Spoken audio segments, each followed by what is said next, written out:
Sending logo files to print seems simple, but this is where a lot of logo file delivery goes wrong. Designers provide multiple file formats, but clients often end up printing the wrong ones, such as PNGs, JPEGs, and RGB files. The issue only shows up when the final print comes back blurry or with incorrect colors. Here are the correct logo file formats to use for print and the mistakes to avoid.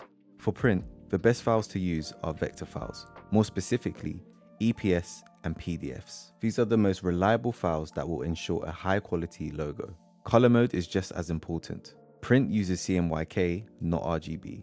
If you send RGB files, your colors will change after print, often appearing darker. For more accurate colors, you can also use Pantone. The print delivery folder within your logo package should include AI source file, PDF and CMYK, EPS and CMYK, and JPG. Also include Pantone versions if needed. To avoid blurry images, never send these files to a printer. PNG, SVG, RGB files, and raw design files such as PSDs. You should also avoid sending AI files straight to the printer. It's best to convert to PDF first.